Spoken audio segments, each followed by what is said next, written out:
what is actionable that you can do right now. We'll start with that.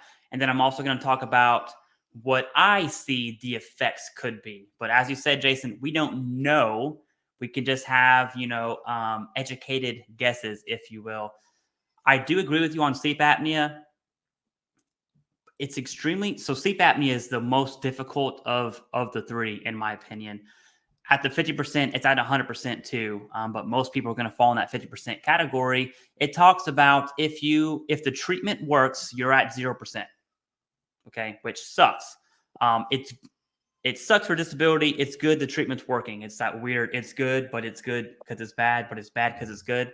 It's one of those things, except for this is good for healthcare, bad for benefits. So that just sucks. Let's just be real about it.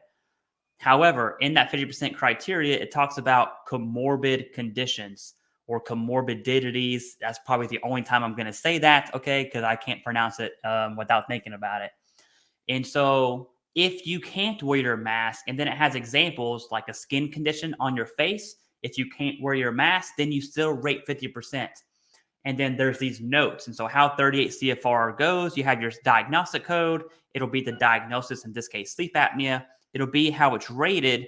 And then at the very bottom, anytime you see a note, that is like the VA saying, hey, listen to what I'm about to say.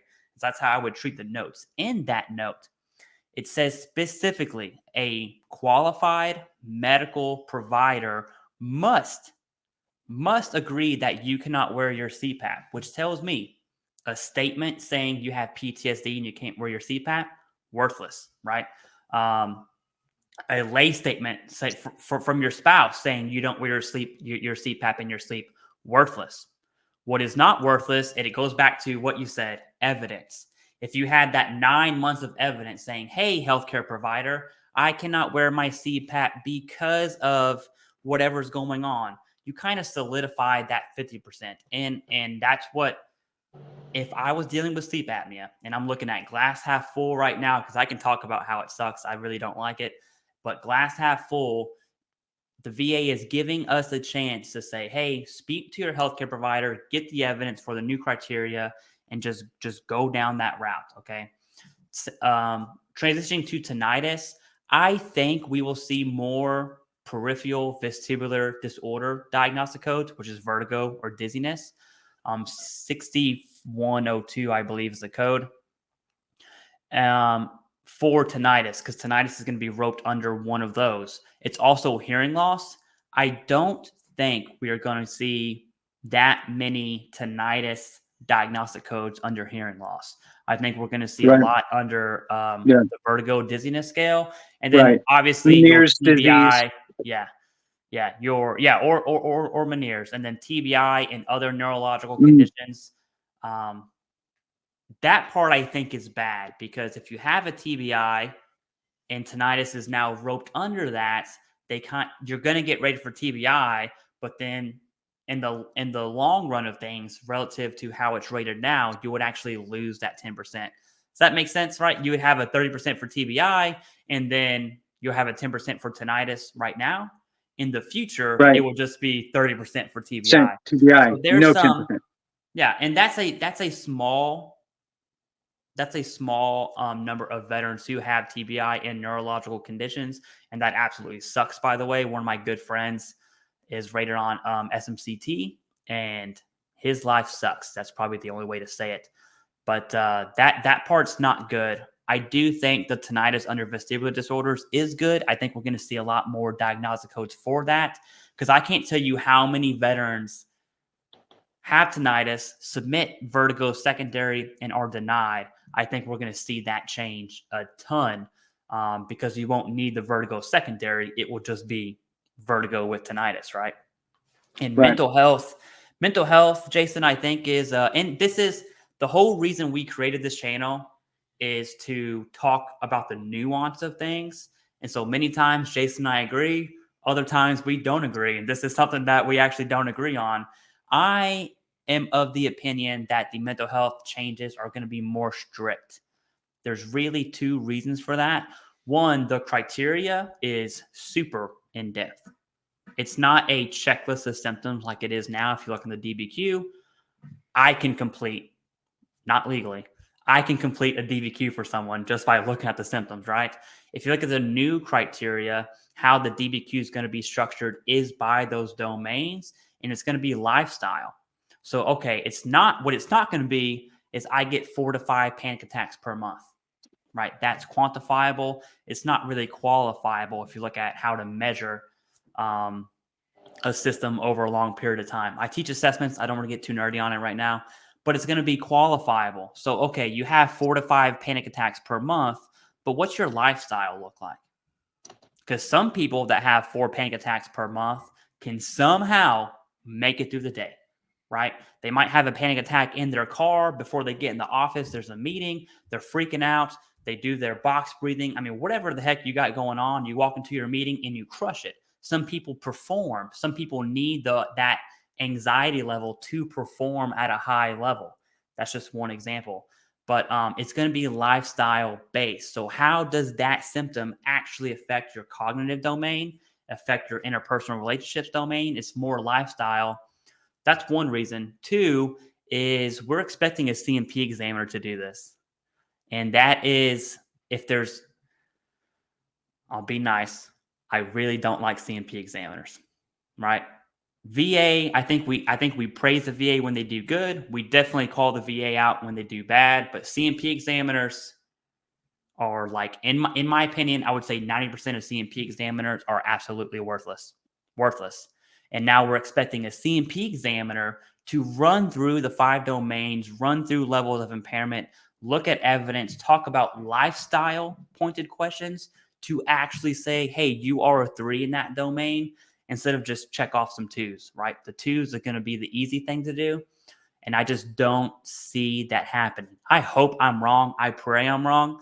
But after talking to a few, one of those being a psychiatrist, the level of understanding to actually understand the domains and like the qualifiable piece of mental health, I think it's going to be extremely, extremely difficult. And there's no way you're doing that in a 30-minute CMP exam. Not going to happen. But I'll get off my Debbie Downer horse there. And can you bring us back up, Jason? Yes, I want to. Yeah. So, my view on it is good that now there's 5 different domains instead of a big bulk checklist thing. I think it's going to be equally easy to get to a 50 or a 70% where most people lie. I don't think it's going to be abnormally difficult to get to a 50% or a 70%. I think that, and this is the whole reason why we are doing this is, look, go to your doctor. Yeah. Document the appropriate things. Have the discussion about the 5 domains. If it's whatever, even if it's a VA psychologist or psychiatrist or counselor or whatever, right? It doesn't matter if it's a VA or non-VA. Hey, there's 5 domains that I want to cover to make sure that I get everything squared away on my VBA side. So I want to make sure that we cover these 5 domains. Here they are, right? And really, you want to make sure that you're documenting the severity, right? And have that conversation. Will you be a little more apt to get, I don't know, an easier collaborative effort if you work with an outside the VA psychologist? I don't know, maybe, right? Especially if you frame it in the sense of, look, I need to make sure that I document this stuff because I'm going to submit it to the VA so I can get reimbursed for my medical expenses, right? Sure, we'll help you out. What do you need? I need to outline these 5 domains of my life. And you know what? These 2 are fine. These other 3 are kind of shaky. And I have real problems, and this is what it is. And then that person, the psychologist, psychiatrist, or counselor, whatever, is going to have a conversation with you. What are the 5 domains? They're cognition, interpersonal interactions and relationships, task completion, life activities and navigating environments, and self-care. Okay. Mm-hmm. So you have 5 options to get your rating where you need it to be, quite frankly. I mean, instead of now all of a sudden you just have one condensed, you got to hit it all, right? You got to keep stacking it up. No, you can have low stack, low stack, low stack, and then have a couple big stacks that can drive you. Again, I believe people that are currently 50 or 70, pretty easy. They're going to probably be 50 or 70 on this with, in my opinion, a very good possibility if they document. I'm talking about all of this is upfront to the CMP. You never, I mean, when have you ever said, Clay, rely on the CMP examiner to get it right? You've never said it. So why would that be any different here? Don't rely on the CMP examiner ever for any condition. Make sure you document it with your medical professionals, your team that you're working with for whatever conditions you have. Read your schedule of ratings. Make sure you're documenting everything, because inevitably the CMP examiner is going to F it up. And now you have all this other evidence that now the VA rater's looking to compare and contrast, not really the service connection piece, right? So CMP examiner gets the service connection piece right, but they get the severity wrong, right? So you got two things you're trying for here. So now the rater has conflicting information, right? And so they're looking at that, but they're going, wow, you've documented this for the past year. You saw the CMP examiner for 3 minutes. Okay, maybe they're going to give you a little more weight over here, right? Mm-hmm. And then even then, the VA understands they could still F it up. That's why there's higher level review. That's why there's supplemental claim. That's why there's the Board of Veterans Appeals. And there's people that win every single day at every single one of those higher levels. So if you prepare along the way, you're going to put yourself in a good position. And I believe that we're going to see 50s going to 70s, 70s going to 100. Not everybody. Some people might be where they're supposed to be, right? This is not a everybody's going to win. It's going to open the doors for some people that quite frankly should be rated 100%. It's opening up the door for them if they have some severe situations going on in their life, I believe. All right, that's where I'll leave it. Yeah, no, I think what we do agree on is, regardless of what happens, the number one thing veterans can do right now is just, in almost every video, Jason and I mentioned this, it's talk to your healthcare team. VA, private, don't care. Just talk to your healthcare team and be transparent about whatever that looks like. Get that evidence up front. Veterans can lean on evidence, right? It's kind of like our protection code. The second that you don't do that and you solely rely on the CMP examiner, whatever that examiner says now becomes your evidence. And I would, recommend against that, so to speak.